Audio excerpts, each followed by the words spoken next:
오늘 또 은혜의 자리에 오신 여러분을 환영하고 축복합니다. 우리 하나님께 영광의 박수 올려드리겠습니다. 여러분, 우리 날씨가 덥고 좀 이렇게 후덥지근할 때는 때론 짜증도 많이 나고 그렇잖아요. 이럴 때일수록 여러분 많이 웃으시기 바랍니다. 예전에 영국에서 한 선교사님이 아프리카에 선교를 갔대요. 그런데 갔는데 그 원주민들이 털이 너무 많다 보니까 이 원숭이랑 원주민이 구분이 안 되는 거예요. 그래가지고 이 선교사님이 원숭이하고 사람을 구분이 안 되니까 이제 본부에다 전보를 친 거예요. 그래서 원숭이하고 사람을 어떻게 구분할 수 있습니까? 라고 전보를 치니까 전보를 이렇게 보내왔다는 거예요. 원숭이는 웃지 않는데 사람은 웃는다는 거예요. 여러분, 지금 안 웃으신 분은 여러분 혹시 본인이 원숭이일지 모릅니다. 예. 여러분 한번 크게 한번 웃어봅시다. 하하하. 여러분, 오늘 또 하나님께서 큰 은혜 주실 줄 믿습니다. 여러분, 제가 이 설교를 준비하면서 그런 한자 성어가 생각나더라고요. 전입미답이라는 한자 성어 아시나요? 전입미답. 무슨 뜻이냐면 이제까지 못 씁니다. 이 세상에 세상 사람 누구도 가보지 못한 길을 가는 것.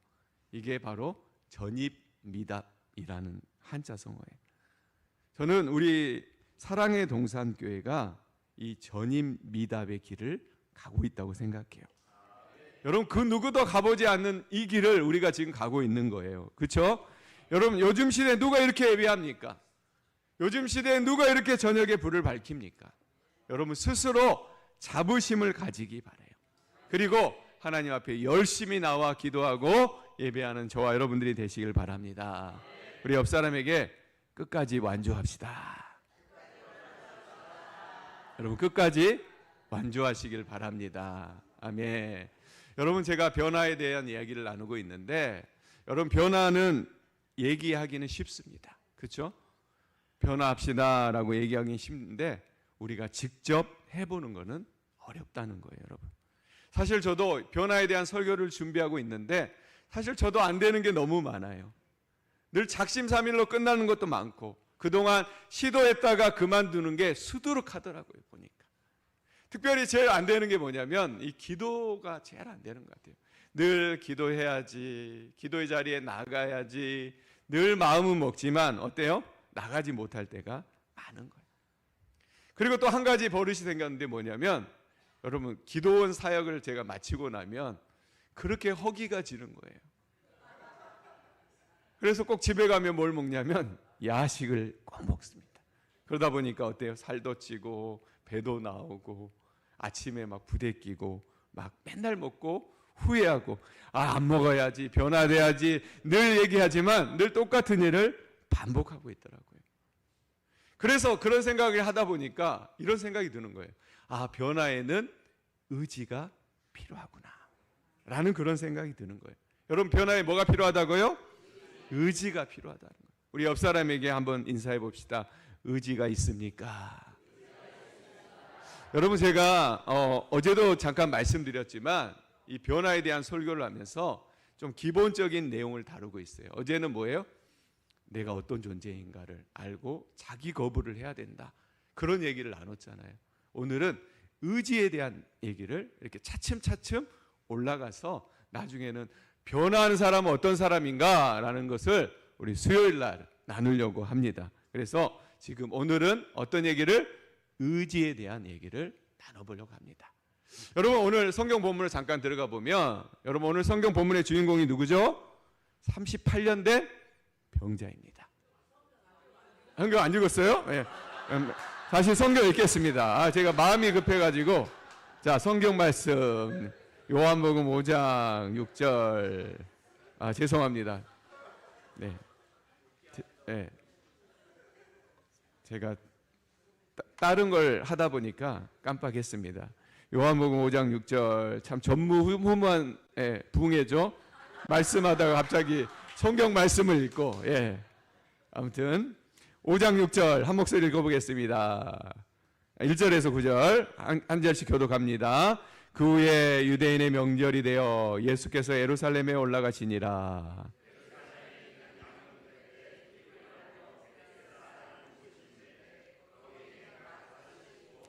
그 안에 많은 병자, 맹인, 다리 저는 사람, 혈기 마른 사람들이 누워 물의 움직임을 기다리니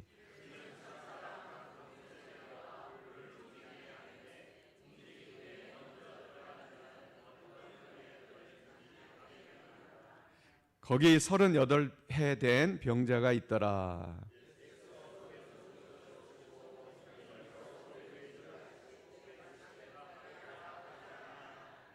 병자가 대답하되 주여 물이 움직일 때에 나를 못에 넣어주는 사람이 없어 내가 가는 동안에 다른 사람이 먼저 내려가나이다.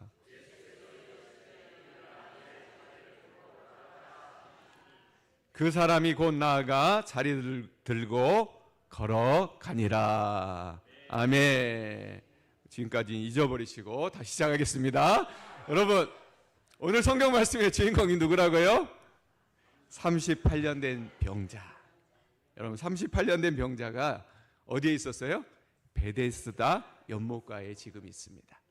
여러분, 이스라엘에 가보면 이 양문이라는 문이 있고 그 문 뒤쪽에 베데스다 연못이 있어요. 제가 성지순례 가서 가봤는데 저는 아주 작은 연못인 줄 알았는데 생각보다 깊이가 엄청 깊더라고요.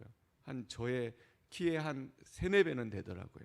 그런데 이 베데스다 연못이 있었는데 이 연못에는 한 가지 전설이 있었어요. 전설 따라 삼천리는 아니지만 뭐예요, 여러분?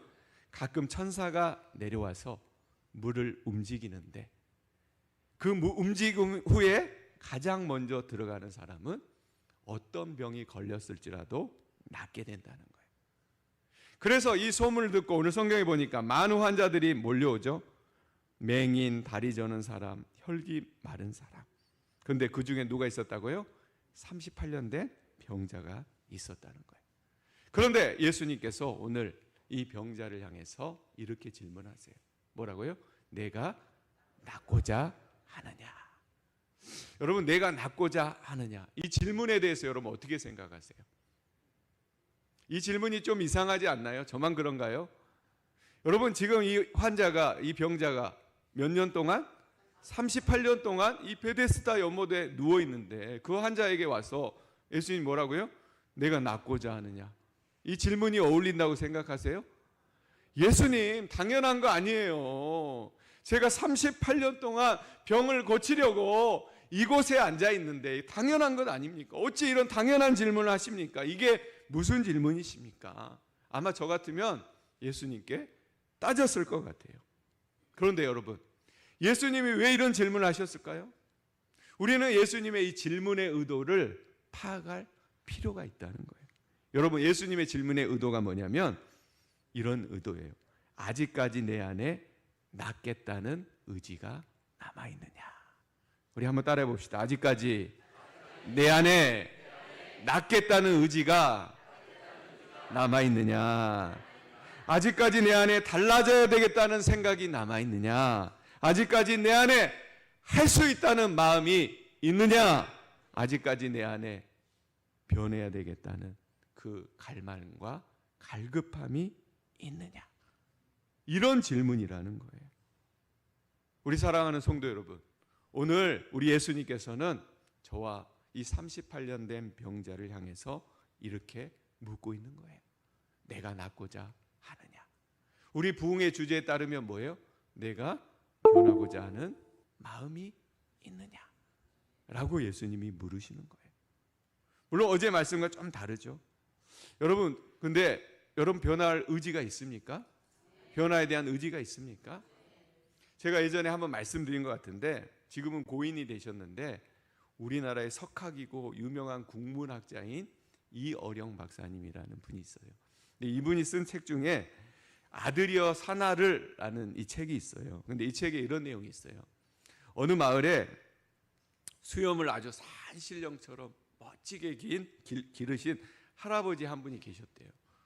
근데 이 할아버지가 지나가고 있는데 어느 날 어떤 아이가, 동네 꼬마가 지나가다가 할아버지한테 묻는 거예요. 할아버지, 궁금한 게 있어요. 그게 뭔데?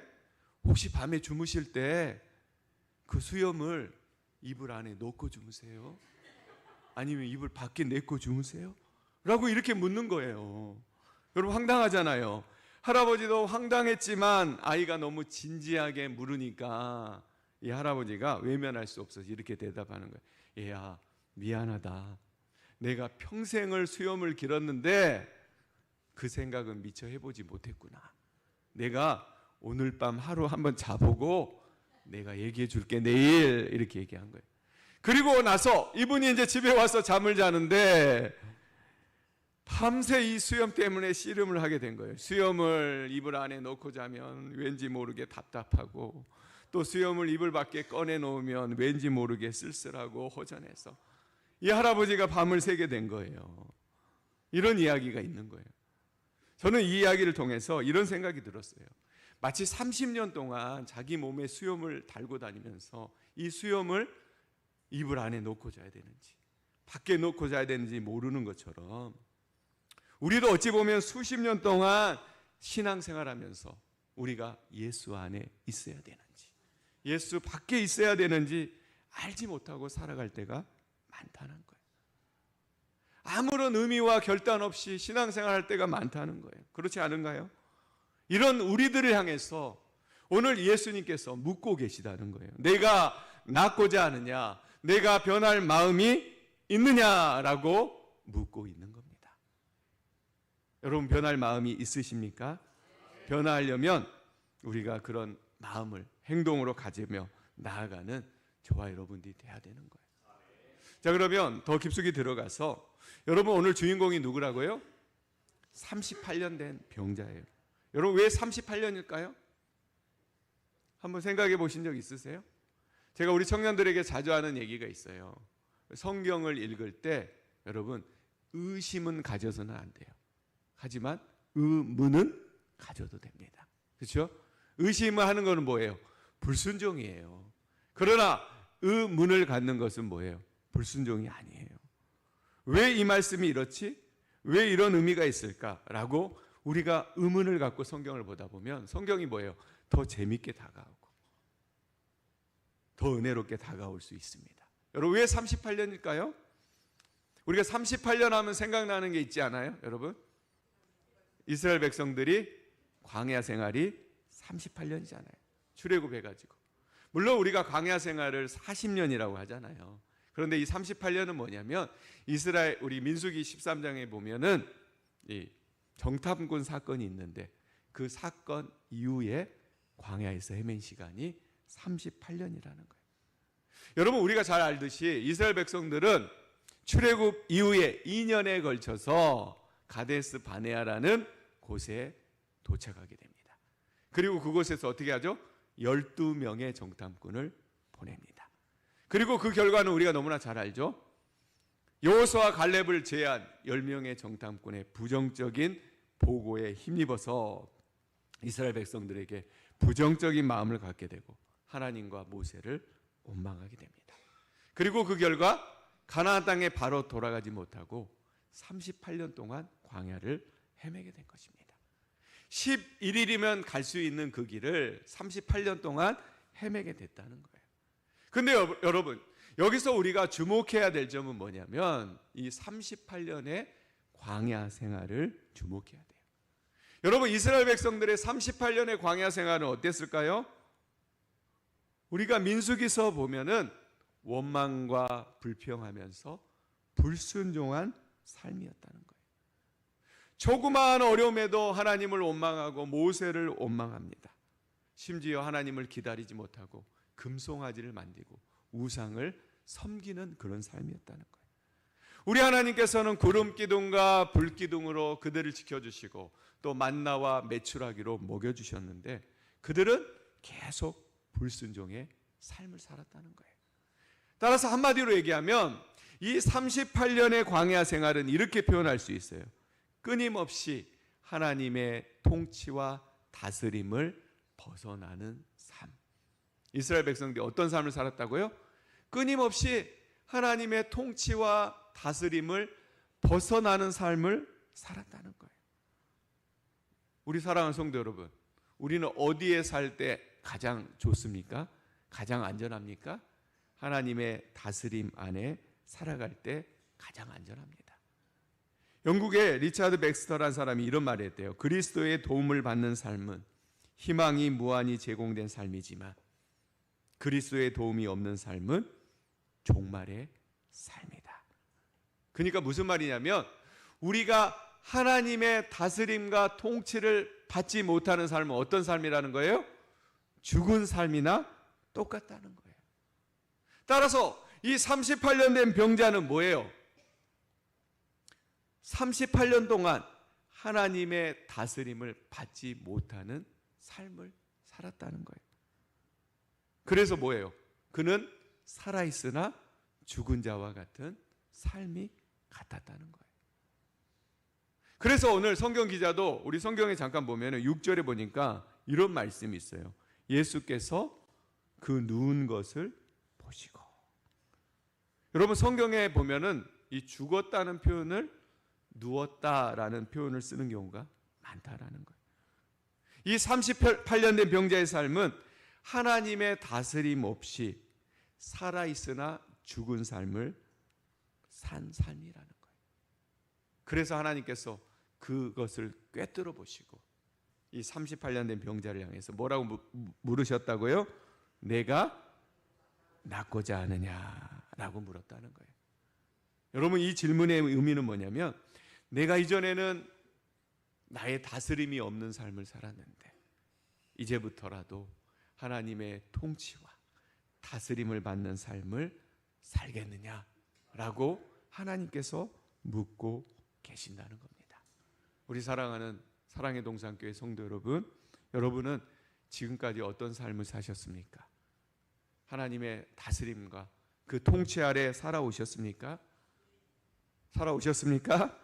혹시 그렇지 못했더라도 이제부터라도 우리가 변화되어서 하나님의 다스림과 통치 아래 살아갈 수 있는 저와 여러분들이 되시길 바랍니다. 우리가 하나님의 다스림 아래 살아갈 때 우리는 변화될 수 있습니다. 그리고 그 변화를 통해서 하나님의 그 다스림을 누리는 은혜의 삶을 살게 된다는 것입니다. 자, 그러면 이 병자가 예수님께서 뭐라고 그래요? 내가 낫고자 하느냐라고 물었을 때 이 어떤 반응을 보였나요?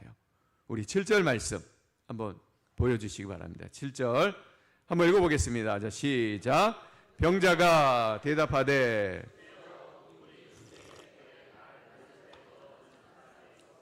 내가 가는 동안에 다른 사람이 먼저 내려가나이다. 병자가 뭐라고 대답하죠? 들어가려고 해도 물에 들어가고 싶은데 넣어줄 사람이 없습니다. 여러분 이게 뭐예요? 사실은 핑계이지만 현실적인 얘기를 하는 거예요. 여러분 제가 우리 청년들하고 상담을 하다 보면은 청년들이 가끔 이런 얘기를 해요. 목사님 제 사정 아시잖아요. 지금 제 형편이 어떤지 아시잖아요. 그런데 어떻게 저한테 그런 얘기를 하실 수 있어요? 그러면 안 되죠 라고 이렇게 하는 사람이 많아요. 그렇죠? 목사님 지금 제가 너무 얼마나 힘든 시간을 보내고 있는데 저한테 그런 요구를 하시면 안 되죠. 좀 더 내버려 두세요 라고 이렇게 할 때가 많아요. 그럼 제가 좀 마음이 상하겠죠. 근데 그 얘기를 들어보면 여러분 현실적인 얘기인데 틀린 얘기가 없어요. 그렇죠? 오늘 38년 된 병자도 마찬가지예요. 그렇죠? 누가 물에 넣어줄 사람이 없어서 물에 못 들어갑니다. 이것은 틀린 말이 하나도 없다는 거예요. 맞는 얘기예요, 사실은. 여러분 묵상하다 보니까 여러분 38년 동안 그 병자가 베데스다 연못에 있었잖아요. 근데 혹시 38년 동안 천사가 내려와 가지고 물을 한번 휘저을 때 그것을 본 적이 있을까요, 없을까요? 아마 한 번이라도 있을 거예요. 그런데 보면 뭐합니까? 자기 힘으로 들어갈 수 있는 형편이 아니잖아요. 또 앞서 말씀드린 대로 이 베데스다 연못에는 수많은 환자들이 모여 있어요. 근데 여러분 그 환자들은 어떤 환자들이에요? 다른 곳에 가서 이것도 해보고 저것도 해보고 다 고쳐보고 난 다음에 고칠 수가 없어가지고 그 자리에 온 사람들이라는 거예요. 근데 그 사람들이 혹시 물이 이렇게 휘돌아 돌 때, 야, 38년 된 병자야, 네가 오래 있었으니까 네가 먼저 들어가라 라고 여러분 그렇게 했을까요? 아무도 그렇게 안 했을 거예요. 아마 저 같아도 제가 먼저 뛰어갔을 거예요. 그렇죠? 여러분, 이 38년 된 병자의 이야기는 다 맞는 얘기고 다 옳은 얘기예요. 그런데 여러분, 우리가 말씀으로 다시 들어가서 다른 사람이 안 도와줘서 나는 안 됩니다 라고 이 병자가 말하는 이 장소가 여러분 어디입니까? 장소가 뭐예요? 베데스다예요. 여러분, 베데스다의 뜻이 뭔지 아세요? 예전에 애전교회 우리 장로님 한의원 하신 장로님 계셨는데 그 이름이 베데스다였는데, 베데스다의 뜻은 뭐냐면 은혜의 집, 긍휼의 집이라는 거예요. 여러분, 이 병자는 은혜의 집, 긍휼의 집에서 어떻게 말하고 있어요? 다른 사람이 안 도와줘서 나는 이 병을 고칠 수가 없습니다. 은혜가 없어서 살 수가 없습니다 라고 이렇게 말하고 있다는 거예요. 무슨 말이냐면 이 병자는 여전히 인간적인 방법을 포기하지 않고 있는 거예요. 인간적인 생각으로 이렇게 하면 나도 할 수 있어, 이렇게 되면 나도 좋은데 세상이 안 도와줘 라는 그런 마음으로 살아간다는 거예요. 여러분, 우리도 그렇잖아요. 우리는 하나님께서 우리의 자녀 삼아 주셨어요.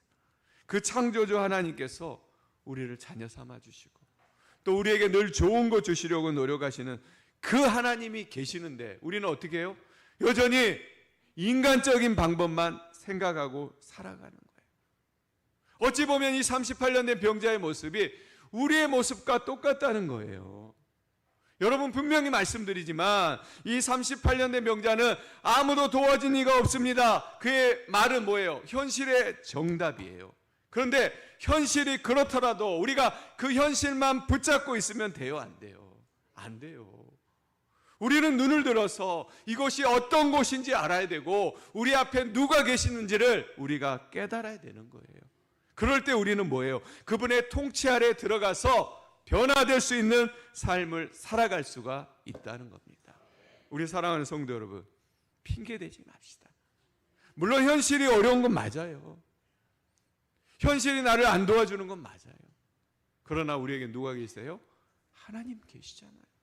그리고 날마다 하나님께서 열어주시는 이 은혜의 자리가 우리에게 있잖아요. 그런데 우리는 왜 핑계대면서 현실적인 방법만 찾고 있냐는 거예요.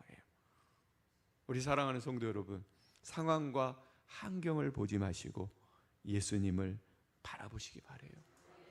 나는 이래서 저래, 나는 이래서 저래, 나는 이래서 힘들어, 난 바빠서 예배를 못 드려, 먹고 살려니까 기도하기 힘들어, 이렇게 말하기보다는 물론 현실에 비춰보면 그 말이 합당하게 여겨질지 몰라요. 그러나 그 속에 뭐가 들었어요? 자기 방어와 포기하고 싶은, 그리고 내려놓고 싶은 그런 마음이 들어있다는 겁니다. 여러분, 분명히 말씀드리지만 우리가 자꾸 현실에 묶여 있다 보면은 하나님의 은혜를 누릴 수가 없습니다.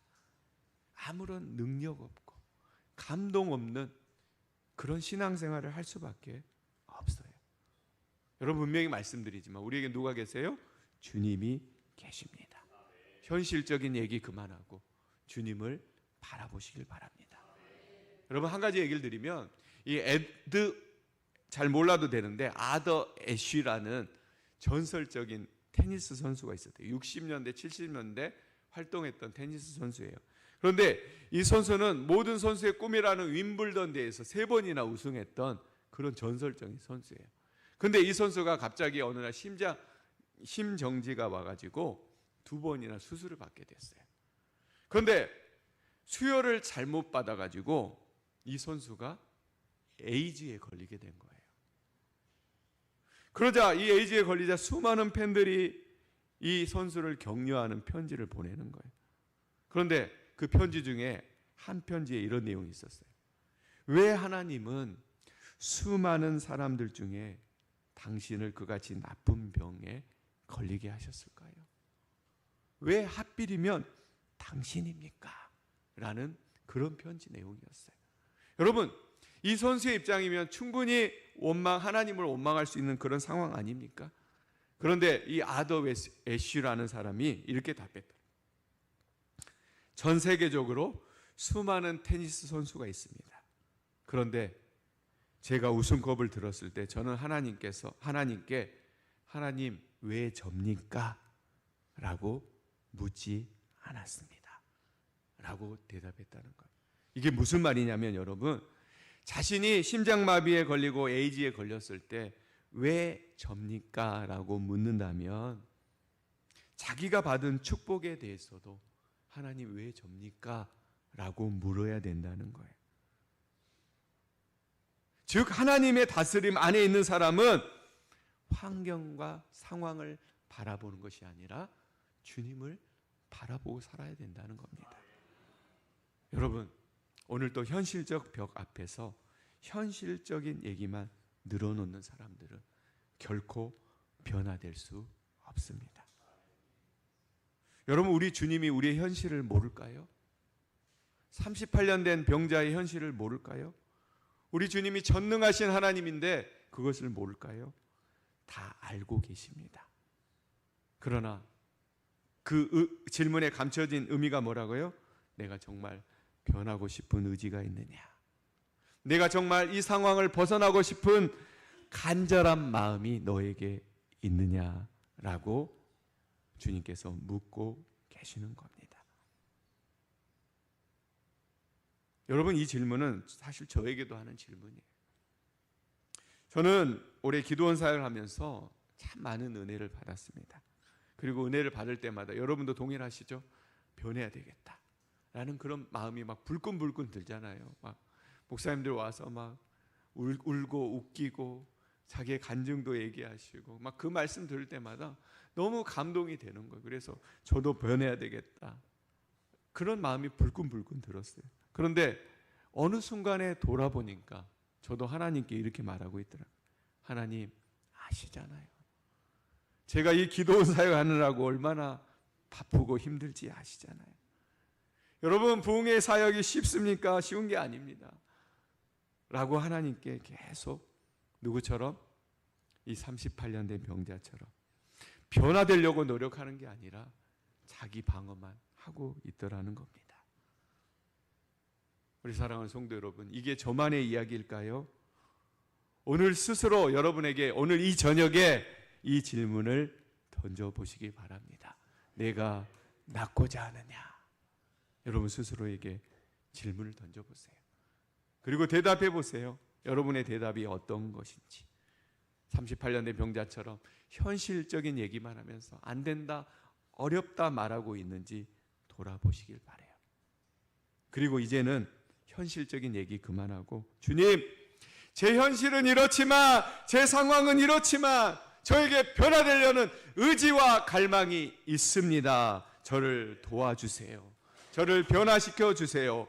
이렇게 간절히 기도할 수 있는 저와 여러분들이 되시길 바랍니다. 여러분, 간단한 얘기지만 제가 영어를 잘해서 그런 건 아니고, 여러분 변화가 영어로 뭔지 아세요? 영어로 change, 이게 영어로 변화입니다. 근데 여러분 change가 철자로 이래요. CHANGE예요. 근데 이 G자를 C자로 바꾸면 뭐가 되는지 아세요? CHANCE, 이게 뭐냐면 찬스가 된다는 거예요. 여러분, 우리가 변하고자 하면은 뭐가 오는 거예요? 기회가 오는 거예요. 하나님 만날 기회가 오고, 또 하나님의 도움 받을 기회가 오고, 하나님의 병 고쳐주시는 은혜를 받을 기회가 오는 그런 기회가 우리에게 온다는 겁니다. 여러분, 우리가 이것을 깨닫고 뭐예요? 변화하려고, 하나님 변화되고 싶습니다. 변화된 의지, 갈망이 제 안에 있습니다 라고 고백할 수 있는 저와 여러분들이 되시길 바랍니다. 다시 본문으로 돌아가면은 또 한 가지 중요한 사실이 있습니다. 자기 방어와 포기에 일관하던 이 38년 된 병자에게 예수님께서 이렇게 말씀하셔요. 8절 한번 읽어보겠습니다. 시작. 예수께서 일어나서 내 자리를 들고 걸어가라 하시니, 아멘. 예수님 뭐라고 하시죠? 일어나 내 자리를 들고 걸어가라. 여러분, 성경을 연구하다 보니까 드는 생각이 뭐냐면, 우리가 원하는 것과 우리 예수님이 말하는 것이 늘 다르다는 그런 생각이 들 때가 많아요. 그렇죠? 여러분, 38년 된 병자가 원하는 게 뭐였어요? 천사가 와서 물이 움직일 때 어떻게 해요? 베데스다 연못에 가장 먼저 넣어달라. 이게 뭐예요? 이 38년 된 병자가 원하는 거예요. 그래서 예수님이 내가 낫고자 하느냐라고 물었을 때 뭐예요? 나를 저곳에 넣어주는 사람이 없습니다 라고 대답한 거 아니에요. 여러분, 맞죠? 그런데 예수님의 해답은 뭐예요? 내 자리를 들고 걸어가라 라고 말씀하시는 거예요. 이게 뭐냐면, 우리 예수님은 근본적인 문제를 해결해 주신다는 거예요. 우리는 현실의 문제에 빠져가지고 이것 때문에 어쩔 수 없습니다, 이것 때문에 안 됩니다 라고 말하고 있지만, 우리 주님은 뭐예요? 그 순간의 필요만 채워주시는 분이 아니라 우리의 모든 문제를 완전하게 해결해 주실 수 있는 분이 바로 우리 하나님이라는 겁니다. 우리의 근본적인 문제를 해결해 줄 수 있는 분이 우리 하나님이라는, 다른 말로 표현하면 더 좋은 것 주시는 분이 우리 하나님이라는 것입니다. 여러분, 아멘입니까? 우리 다시 따라해 봅시다. 더 좋은 것 주시는 하나님. 에베소서 3장 20절에 이런 말씀이 있습니다. 하나님은 우리가 구하거나 생각하는 모든 것에 더 넘치도록 능히 하실리다. 하나님은 우리가 구하는 것보다, 생각하는 것보다 더 좋은 것을 주실 수 있는 분이라는 거예요. 여러분, 제가 간증 하나 하면, 제가 기도 사역하면서 여러 가지 목사님들의 간증을 듣는데, 한 가지 간증을 들으면 제가 좀 소심해지는 간증이 있어요. 그게 뭐냐면, 저는 교회 다니기 시작하면서 한 번도 주의를 범해 본 적이 없습니다 라는 이런 간증이에요. 많은 강사님들 오셔서 이런 간증하셨죠? 나는 주의를 한 번도 범해 본 적이 없다, 예수 믿고 나서. 근데 저는 그 간증을 들으면 제가 쥐구멍에 들어가고 싶으세요. 왜냐하면 저는 예수 믿고 나서 한 1년 넘게를 교회를 안 간 적이 있기 때문이에요. 아니, 정확히 표현하면 못 간 거예요. 여러분, 그거 아세요? 여러분, 제가 교도소에서 2년 살다 왔습니다. 별로 안 놀라시죠? 예, 예. 제가 교도소에서 군 생활을 했어요, 제가. 예, 예. 그쵸? 제가 이렇게 선하게 생겼는데 여러분, 교도소를 왜 갔겠어요, 제가? 예? 그쵸? 제가 교도소에 군 생활을 했는데, 그러니까 군 교도소가 아니라 일반 교도소에 착출돼 가지고 거기서 군 생활을 제가 했었어요. 근데 여러분, 교도소에 가면 교회가 있을까요, 없을까요? 교도소에는 여러분 교회가 없어요. 가끔 이렇게 종교 행사 해가지고 교회나 불교에서 와가지고 재소자들 위해서 예배를 들어주거나 아니면 아무튼 그것을 하고 아무튼 교도소 안에는 교회가 없습니다. 그래서 교회를 가려면 어떻게 하냐면 교도소 밖에 있는 그냥 세상에 있는 교회를 가야 돼요. 근데 제가 고향 근처에 있는 교도소에 배치가 되어서 이제 첫 주가 돼가지고 교회를 가야 되는데, 이 행정반 고참이 교회 갈 수 없다는 거예요. 그러니까 왜 그러냐고 물어보니까, 원래 교회 가는 사람들을 위해서 이게 종교 외출이라고 5장의 외출증을 끊어주는 게 있어요. 근데 저 꼭대기에 제대 얼마 안 남은 고참들이 일요일 날 밖에 목욕탕을 가야 된다고 그 외출증을 자기들이 쓴다는 거예요. 그게 전통이라는 거예요. 그래서 이제 막 온 신참이 그 외출증을 받을 수가 없잖아요. 제가 고참들에게 저는 신학교 다니다 왔는데 제가 어떻게 교회를 안 갈 수 있습니까? 교회를 보내주세요. 근데 절대 안 된다는 거예요. 그래서 어쩔 수 없이 소대장을 찾아갔어요, 제가. 저 신학생인데 저 교회를 꼭 가야 됩니다. 꼭 보내주세요. 그래서 어찌어찌 해가지고 첫 주에 밖에 교회를 가게 됐어요. 가서 예배드리고 왔어요. 그런데 그때부터 핍박이 시작되는 거예요. 겁도 없이 신참이 왕고들 목욕탕 가는 기회를 빼앗았으니 여러분 얼마나 기분이 나쁘겠어요. 날마다 불러다가 막 때리는 거예요, 저를. 근데 그 다음 주가 됐는데 이제 이분들이 머리를 쓴 거예요. 갑자기 저를 그 예배 나간 시간에 근무를 시키는 거예요. 그리고 근무를 못 쓰면 구석을 방에 데려가가지고 저를 하루 종일 기합을 주는 거예요. 여러분 지금이야 뭐 불법이지만 제가 군대에 있을 때는 그게 다 용인이 돼가지고.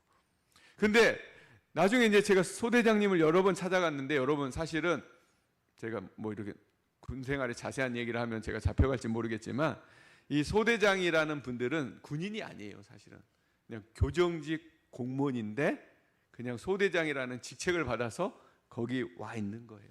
그래서 이분들은 부대에 대해서 별로 신경을 안 쓰는 거예요. 그래서 제가 너무 힘들어가지고 고문관도 아닌데 제가 소원술이라는 것에 원래 쓰면 안 되는데 군대 가면 그거 쓰면 안 되거든요. 근데 거기다가 교회를 못 가게 합니다 라고 막 썼는데 그걸 누가 발견했어요? 행정반의 고참이 미리 발견해가 슬쩍 빼가지고 또 그때부터 또 매일 맞는 거예요.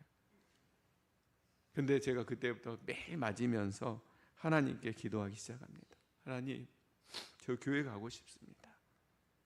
주일에 교회 갈 수 있게 꼭 보내주세요. 근데 계속 기도하는데 1년이라는 세월을 지났는데도 길이 안 열리는 거예요. 그래서 계급은 올라가서 나중에 상병까지 됐는데도 못 나가는 거예요. 저에게 유일한 낙이 하나 있었어요. 뭐냐면 앞서 말씀드린 대로 이 교회들 중에서 교도소 사역을 하는 교회들이 있거든요. 근데 그 교회들이 와서 재소자들 위해서 예배를 막 드려줘요. 그럼 맛있는 먹거리도 가져오지만 막 열심히 찬양하고 말씀 들으면 너무 그게 감격이 되고 너무 눈물이 나는 거예요. 그래서 막 제가 막 눈물을 흘리면서 예배드리고 있으면 그분들이 막 이상한 눈으로 쳐다봐요. 저 사람은 도대체 뭔 죄를 지어서 여기 와가지고 저렇게 울고 있나라고 막 쳐다보는 거예요. 이상한 눈초리로 쳐다보는 거예요. 그리고 계속 교회를 못 가고 1년 정도 지날 즈음에 하나님께서 저에게 사람을 붙여주신 거예요. 어느 날 6개월 정도, 저보다 6개월 정도 되는 고참이 저를 찾아와서 치환아 많이 힘들지? 우리 함께 예배하자 라고 이렇게 얘기를 하는 거예요. 근데 저는 이 고참이 이제 나를 도와줘가지고 밖에 교회 갈 수 있구나 라고 생각을 했는데 그게 아니더라고요. 그 고참도 그 위에 고참이 있다 보니까 못 나가고 있었던 거예요. 그래서 부대 안에 모여서 같이 예배를 하자는 거예요.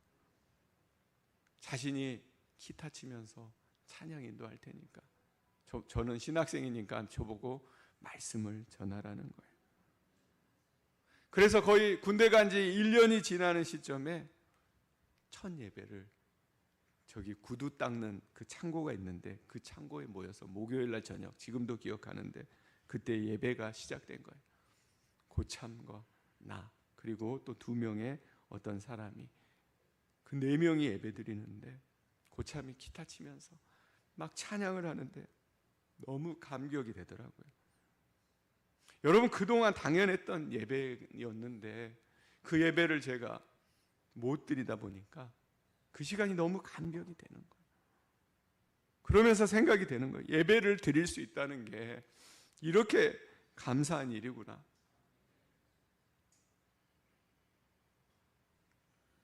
지금 생각해 보면 정말 그 1년의 시간이 정말 저한테는 정말 지옥 같은 시간이었지만 하나님께서 그 시간보다 더 좋은 시간을 저에게 만들어 주시려고 이렇게 하셨구나 라는 그런 생각이 들어가지고 정말 그때 정말 울면서 찬양하면서 하나님께 예배를 드렸다는 것. 여러분 저는 하나님께 어떻게 기도했어요? 교회에 갈 수 있게 해주세요 라고 기도했어요. 근데 하나님께서는 어떻게 해요? 여전히 종교 외출을 고참들이 사용하니까 못 나가지만 예배의 길을 열어주셨어요. 근데 여러분 제가 이 말씀 드리면서 제가 더 기뻤던 게 뭔지 아세요? 더 기뻤던 게 뭐냐면 제가 예배를 더 기쁘고 감격적으로 드릴 수 있었다는 거예요. 만약에 그냥 종교 외출로 외부의 교회에 갔었다면 아마 그냥 교회에 갔으니까 좋구나, 좋은 예배 드렸구나 라고 그냥 예배를 드렸을지 몰라요. 그런데 그 길도 막으시면서 그 좁은 창고에서 4명이 모여서 찬양하고 예배하는데 정말 세상의 그 어느 예배의 장소보다 더 하나님을 뜨겁게 찬양하고 뜨겁게 예배 드릴 수 있는 그곳을 주님께서 허락해 주셨다는 게 저는 더 기쁘고 더 감사하더라고요. 여러분, 분명히 말씀드리지만 우리 하나님께서는 우리의 생각보다 더 좋은 것을 주시는 하나님이십니다. 우리가 그분이 베푸신 은혜를 다 함부로 예상할 수 없지만 그분은 우리에게 충분히 넘치고 남을 만한 은혜를 베풀어 주신다는 것입니다. 오늘 중풍병자에게도 뭐예요? 중풍병자가 원하는 그 기적을 경험하게 하는 게 아니라 자리를 털고 일어나라 라는 그 경험을 하게 하셨다는 거예요. 우리가 이 사실을 깨닫고 우리 주님은 우리에게 더 좋은 것 주시는 하나님임을 우리가 깨닫고 늘 믿음으로 설 수 있는 저와 여러분들이 되시길 바랍니다. 우리 말씀을 짧게 끝내야 좋은 강사라고 목사님 말씀하셔가지고 이제 마지막으로 결론을 말씀드리겠습니다. 여러분, 바로 오늘 주님께서는 오늘 은혜를 사모하는 여러분에게 이렇게 말씀하십니다. 내가 낫고자 하느냐? 여러분 어떤 대답을 하시겠습니까? 여전히 현실의 문제 앞에서 현실적인 답만 얘기하시겠습니까? 자기 방어로 일관하시겠습니까? 아니면 나에게 변할 의지와 갈망이 있음을 주님께 기도하겠습니까? 우리 주님은 여러분의 대답을 기다리고 계십니다. 어제도 말씀드렸지만 믿음에는 사이클이 있어요. 신앙이 떨어질 때가 있고 올라올 때가 분명히 있습니다. 그러나 그 간격을 최소하게 하는 방법은 우리 주님이 더 좋은 것 주시는 하나님을 믿고 날마다 주님을 선택하는 거예요. 현실의 문제 앞에서 자기 방어와 포기만 하는 것이 아니라 우리 주님은 더 좋은 것을 주실 수 있는 능력의 하나님을 믿고 그 주님을 바라보고 의지하며 나아가는 거예요. 그럴 때 우리는 기적의 삶, 승리의 삶, 변의 삶을 맛보게 될 줄 믿습니다. 바로 여러분이 그 기적의 주인공이 될 줄을 믿습니다. 아멘. 우리 함께 기도하겠습니다. 기도하기 전에 우리 함께 찬양하기 원합니다. 주는 완전합니다 라는 찬양을 아까 하셨던데 우리 찬양하고 잠깐 기도하는 시간 갖도록 하겠습니다.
한번 소리내어서 함께 기도하기 원합니다.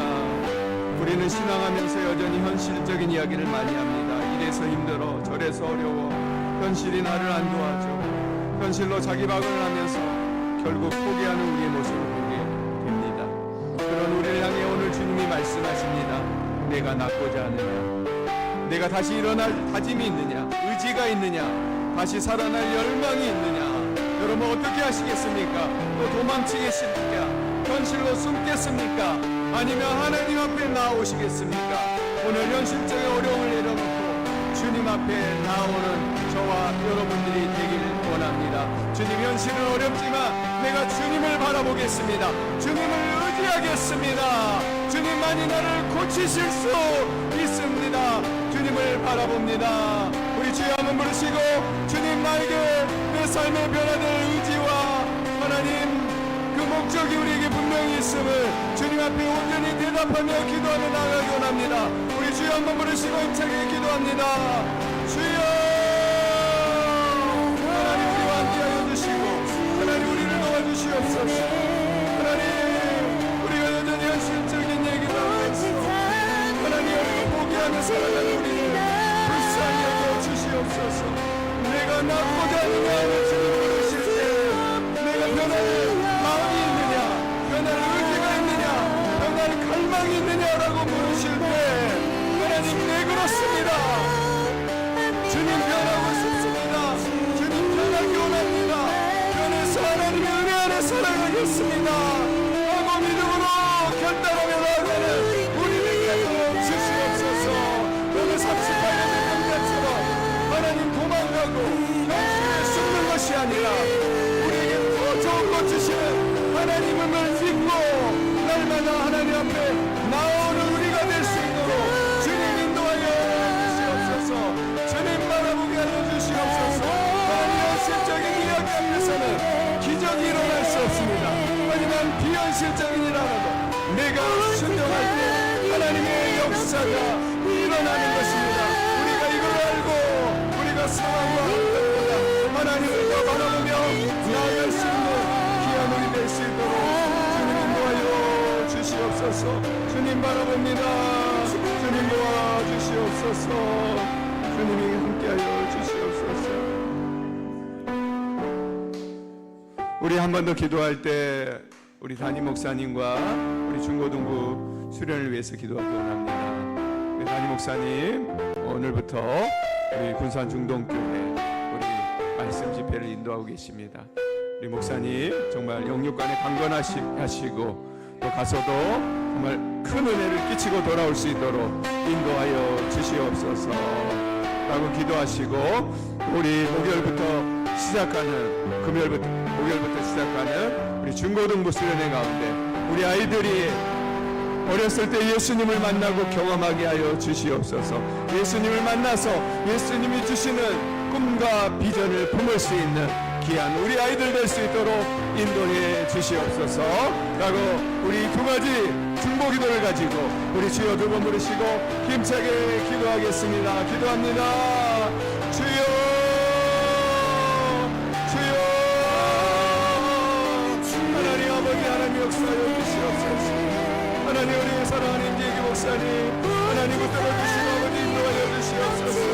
우리 군산중동교회 말씀 집회를 인도하고 계시는데 하나님께서 함께하시고 하나님 역사하여 주셔서 하나님 그것이 하나님 성령의 임재가 넘치는 장소가 되게 하여 주시옵소서. 열정의 동안이가 되게 하여 주셔서 하나님 말씀 전하실 때 능력과 은혜를 더하여 주셔서 온전히 변화되고 그들이 주 앞에 말하서는 귀한 은혜의 역사가 있을 수 있도록 주님 아버지 역사하여 주시옵소서. 그래서 하나님 그 말씀 전하실 때 그 많은 사람들이 하나님의 은혜를 얻고 그들이 변화되며 주 앞에 온전히 바로 설 수 있는 귀한 은혜가 있게 도와주시옵소서. 우리 사랑하는 중고등 학생들이 하나님 목요일부터 이제 수련회를 행합니다. 하나님 그 모든 일정과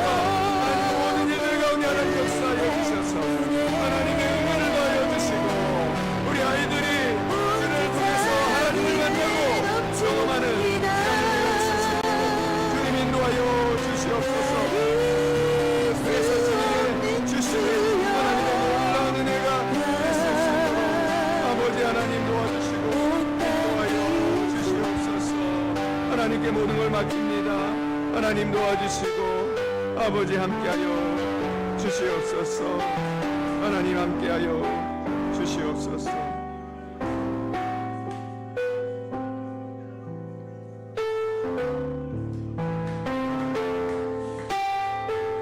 사랑하는 예수님, 성령의 불길로 충만하게 역사하여 주세요. 우리 한병정 장로님, 성령 하나님 감사합니다. 이광진 장로님, 은혜 감사합니다. 최순희 권사님, 우리 성령 안에서 온전한 삶의 변화가 있기 원합니다. 안 목사님, 부흥성의 불로 충만케 하옵소서. 서태수 권사님, 박주명 집사님, 주님 감사합니다. 손자 앞길 인도하소서. 박수원 권사님, 기도의 소원을 응답하소서. 서기석 장로님, 문정인 권사님, 주님의 은혜에 감사합니다. 장동철 장로님, 주님 걸음걸음 인도하소서. 마가의 다락방의 역사가 있게 하소서. 이현 김지희 집사님, 성령이여 우리 가운데 임재하여 주소서. 김지영 전사님, 아빠 아버지 감사합니다. 정경옥 권사님, 하나님 은혜 감사합니다. 김영은 목사님, 주님 사랑합니다. 성회 가운데 성령을 충만히 부어주실 줄 믿습니다. 정계원 안수 집사님, 성령 충만한 집회로 인도하실 줄 믿습니다. 김순수 안수 집사님, 주님 감사합니다. 주님, 오늘 말씀을 우리가 함께 나눴습니다. 더 이상 현실적인 이야기를 주님 앞에 내려놓지 않고 주님 변하고 싶습니다. 변화되겠습니다 라고 믿음으로 나아가며 주님 앞에 고백할 수 있는 우리 모두 될 수 있도록 주님 인도해 주시옵소서. 우리 주님은 우리 모든 상황과 환경을 주장하실 수 있는 그 하나님입니다. 그 상황과 환경을 뛰어넘어서 더 큰 은혜를, 더 큰 선물을 주실 수 있는 그 하나님입니다. 우리가 그 하나님을 믿고 그 하나님께 모든 걸 맡기며 그 하나님을 바라보며 하나님, 내가 낫고자 합니다, 변하고자 합니다 라고 고백하며 믿음으로 나아갈 수 있는 우리 되게 하여 주시옵소서. 여러분, 현실적인 이야기 앞에서는 기적이 일어나지 않습니다. 그러나 비현실적인 이야기라도 내가 순종할 때 하나님의 역사가 일어날 줄 믿습니다. 그 주님을 바라봅니다. 그 주님께 우리 현실적인 문제마저 내려놓습니다. 주님 변화시켜 주시고 인도해 주시옵소서. 변화되어서 주님의 참 제자 될 수 있도록 주님 역사해 주시옵소서. 사랑이 많으신 예수님 이름으로 기도합니다. 아멘.